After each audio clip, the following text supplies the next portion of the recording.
Hey guys, welcome back to Flawless Crested Geckos. And here we like to talk about everything crested geckos, whether it's care, whether it's pairing, whether it's the business side. And today's video is going to be very informative. I think it's needed, but it's not going to be a very, how do I say, good tempo, happy-go-lucky. We want to offer up advice or information if we can help situations. That's how we like to apply ourselves when we kind of enter the realm of anything that could be construed as controversial or anything that we see or observe that's negative. We want to try to not shed light on the negativity if we can't bring something to the table that's going to be positive in nature. So we're diving into the ethics behind breeding crested geckos and when you should absolutely not breed your crested gecko. If you're serious about keeping your breeding program responsible and producing healthy babies, then this video is going to be for you. Breeding is not just about taking a male crested gecko and a female crested gecko and pairing them together and wishing for the best. There has to be some thought and planning behind every single pairing that you decide to do. It really should boil down to the health, the genetics, and the future behind the species in captivity.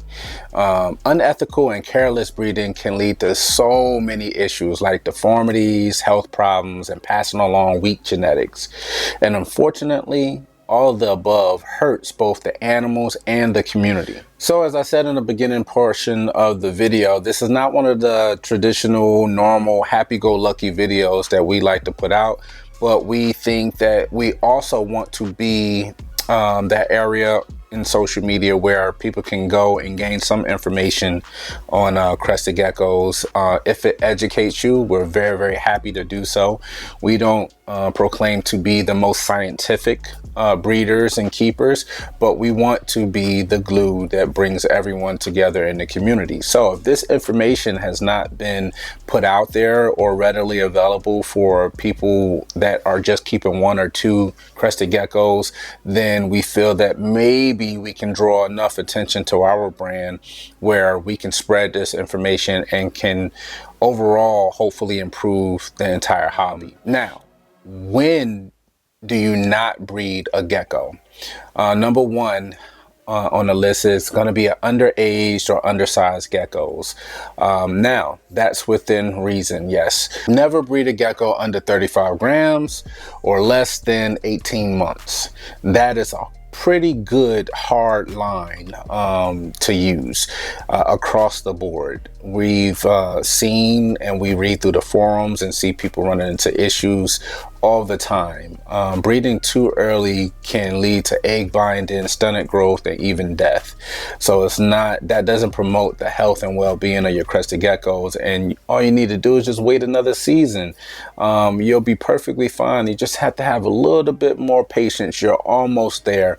We understand how exciting it can be and it gets, but you did all of that work just to put your crested gecko at risk of possibly dying. It's not really worth it, and it's not for the overall well-being of your animals. Next up on that list is going to be geckos with visible health issues. If your crested gecko has deformities, kinked tails, MBD, or missing limbs, these are all kind of red flags. Yes, you can have issues where geckos may just be that aggressive and rip off a toe tip or maybe a crest off of one side. That type of stuff is normal, but ripping off entire limbs, we tend to see that a little bit more with like leeches. It can happen with leeches, but even then it still doesn't happen as often.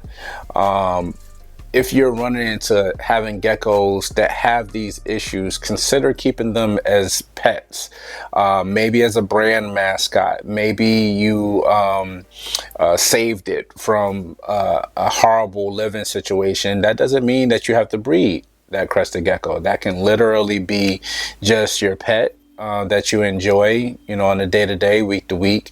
But you need to make sure you observe these situations and don't start to bring it into your breeding projects or your breeding program. Are you ready to take your love for crested geckos to the next level?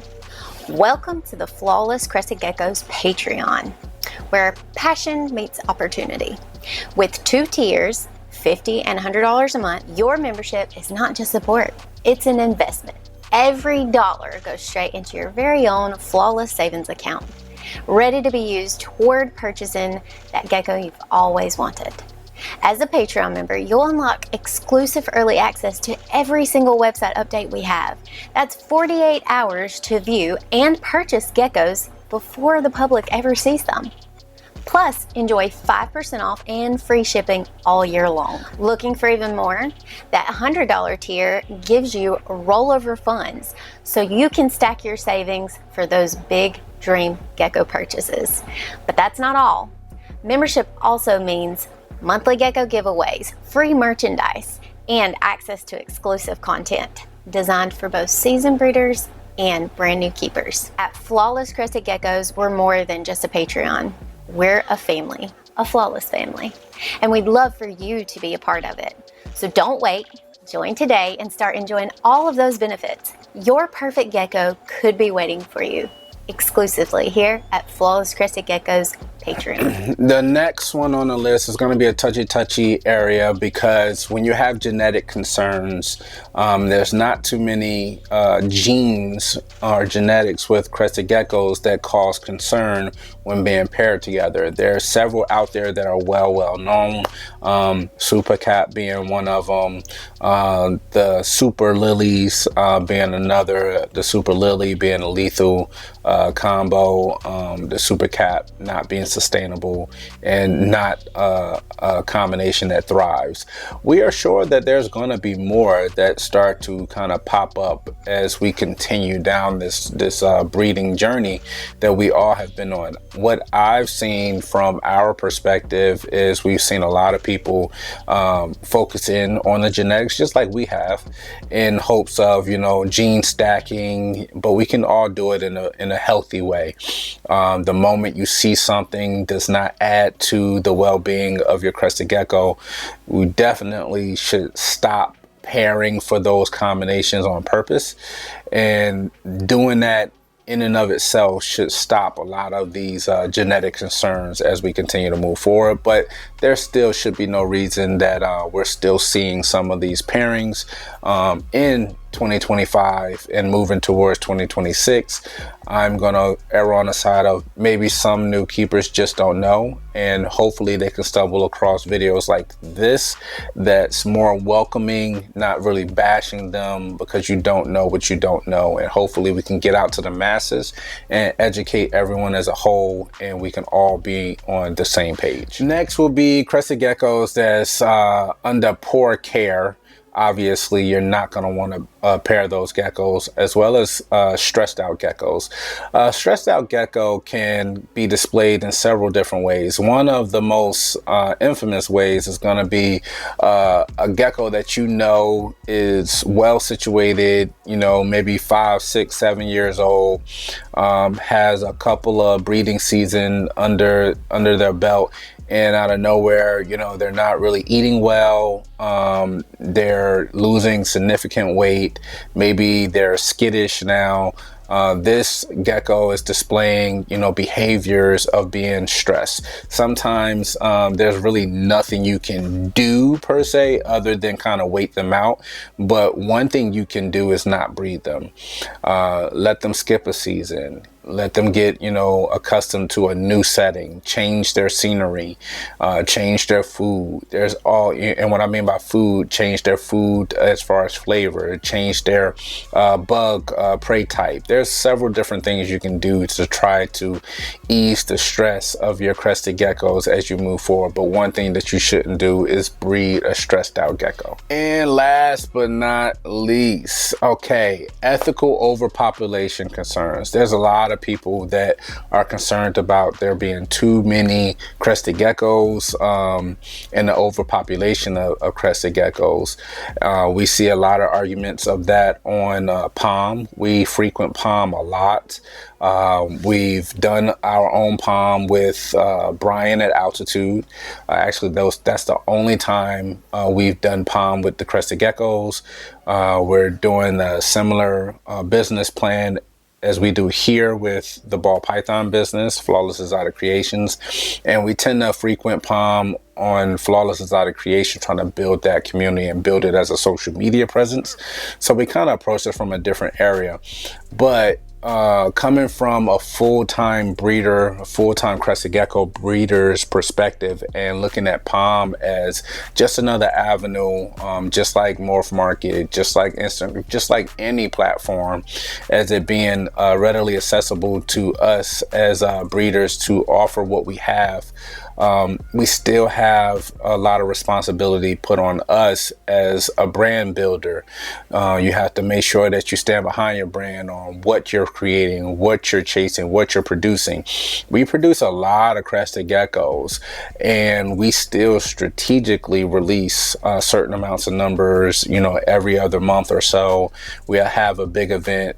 We have a big event coming up every Black Friday. We have a very huge event where we do, I think last Black Friday may have been over 200 geckos, but it started off slow, and over the years it's built into a very, very nice event where we can offer up a good amount of crested geckos across the board and offering different genetics, hoping to cover our customer base. And we've been pretty successful at doing it. But throughout the year, we strategically release, like I said, every other month, maybe 40, maybe 50, sometimes 60 geckos at a time. We currently may produce 1,000 geckos a year. This year, it was probably around 1,000 geckos this year so far. We still have some eggs incubating, and again, we still don't kind of rush to the general public and release 200, 300 geckos at a time. It's just not in our business plan to do so. We also tend to grow everything out, therefore we getting a good look at it, because our number one customer is actually ourselves. We're wanting to further our projects, further our program. It took a long time to even get this type of infrastructure in place to keep so many geckos back. Also, as we do our breedings and our pairings, we don't pair every gecko every year. So strategically during our pairings, we do one-to-one pairing when it comes to our standards of operation on how we do things week to week. So there's a lot of things that go into your ethical side of breeding, and we think that if you look at it from that perspective and not just, hey, I have a male, I have a female, I'm gonna pair them together, and whatever they produce, this is what I'm gonna sell every year. You could run into problems that way. If you're not running into any issues, then who are we to say anything to you? If you're producing X amount of geckos, you never have an issue with finding good homes for your crested geckos, your brand is impeccable, then we need to take notes from you as well. We're never too big to stop learning and educating ourselves.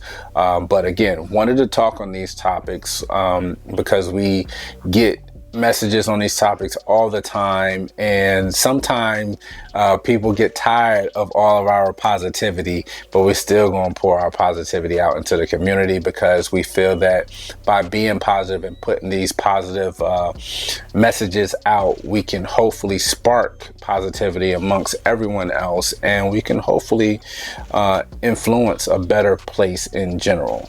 So hopefully this video finds you doing well. Hopefully it improves your mindset of the hobby as far as crested geckos goes, and maybe you can turn over a new leaf. Hit that subscribe button. Make sure you hit that notification bell so that you're notified every time a Flawless video drops. It's Will, Flawless Crested Geckos, and we out.